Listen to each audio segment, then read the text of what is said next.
Assalamualaikum warahmatullahi wabarakatuh. Kembali lagi bersama saya Ihsan Yaldiansyah dari Divisi Project. Di sini saya akan melanjutkan tentang pembahasan minggu kemarin.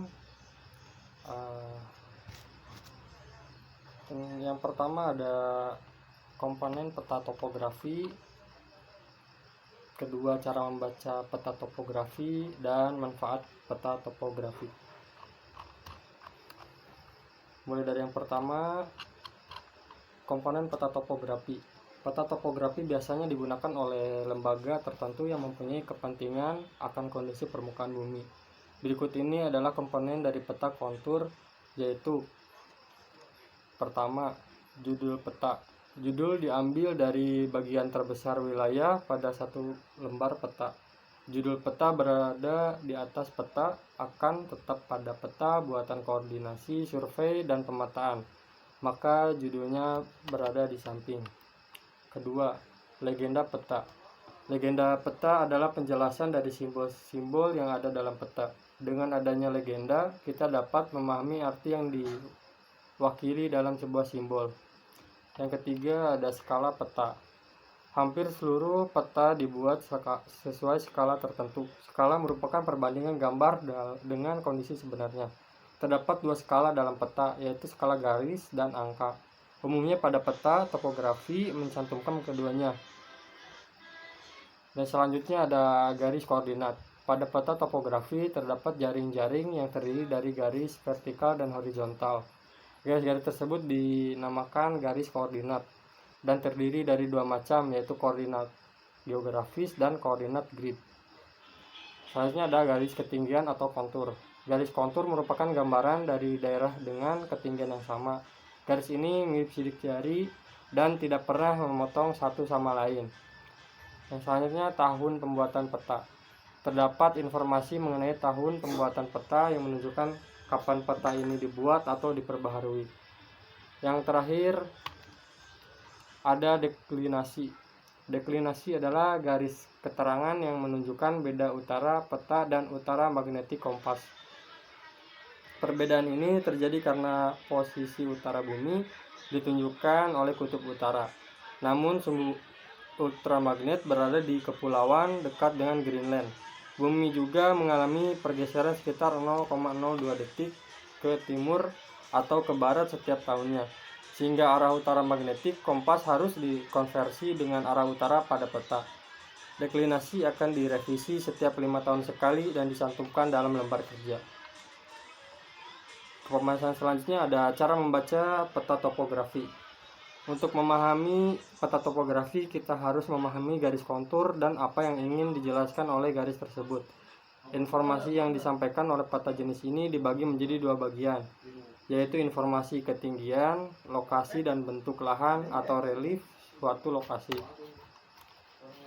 Yang pertama, informasi ketinggian. Informasi ketinggian dapat diketahui dengan melihat titik ketinggian pada peta dan notasi ketinggian pada garis kontur. Informasi bentuk lahan. Informasi relief, kawasan harus melalui proses interpretasi data peta. Informasi ini diperoleh dari interpretasi data garis kontur serta pola dalam peta. Semakin rapat garis kontur, maka semakin terjal lereng, sedangkan semakin renggang garis kontur, maka lereng semakin landai. Pembahasan terakhir ada manfaat peta topografi. Pemetaan secara topografi mempunyai banyak manfaat, meliputi membantu pendakian, orientering, hingga penyelamatan atau evakuasi. Selain itu, dunia profesional dan pemerintahan juga memanfaatkan peta ini untuk di bidang perencanaan, desain, pembangunan, studi ilmu bumi, dan pertanahan. Pertama ada hiking. Pengetahuan akan keadaan topografi wilayah sangat penting untuk menentukan jalur pendakian. Saat hendak melakukan pendakian gunung, maka kita harus paham mengenai medan yang ditempuh. Oleh sebab itu, kita harus memiliki kemampuan membaca dan memahami peta topografi.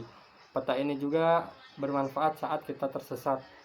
Yang kedua, orienering. Orienering adalah kegiatan mencari jejak atau bernavigasi menggunakan kompas dan peta. Kegiatan ini menuntut kita mampu membaca dan memahami topografi wilayah. Seorang yang piawai menggunakan kompas menentukan koordinat, menguasai metode penentuan lokasi, masih akan kesulitan jika tidak mampu membaca peta topografi. Yang ketiga ada penyelamatan. Penguasaan kondisi topografi wilayah sangat bermanfaat ketika melaksanakan upaya evakuasi. Peta ini berguna untuk memprediksi lokasi korban dan medan yang dihadapi. Keempat adalah perencanaan wilayah. Pengembangan suatu wilayah memerlukan perencanaan matang, misalnya untuk pembangunan jalan, zonasi perumahan, saluran irigasi, kawasan lindung, dan sebagainya.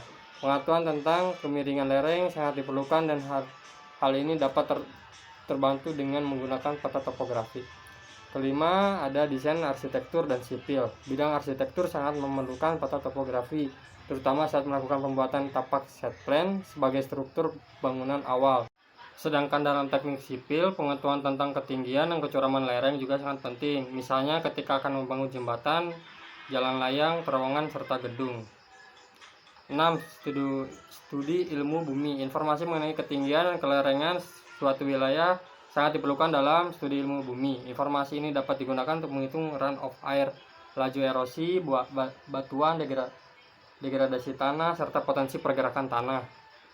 Dan yang terakhir ada pertanahan. Dalam bidang militer, pengetahuan topografi wilayah sangat penting untuk menyerang maupun bertahan. Saat menyerang, informasi ketinggian berguna untuk memetakan wilayah musuh dan mengetahui pertahanan yang lemah. Sebab daerah yang lebih rendah biasanya lebih mudah diserang dibanding daerah lebih tinggi. Sedangkan saat bertahan, topografi berguna untuk memetakan wilayah dengan potensi pertahanan terbaik sehingga dapat membangun basis pertahanan maupun area denial untuk menghadang musuh. Pengetahuan tentang kelerengan juga berguna untuk pasokan logistik. Sekian dari saya, Ihsan Aldiansyah. Sampai berjumpa di week selanjutnya. Terima kasih. Wassalamualaikum warahmatullahi wabarakatuh.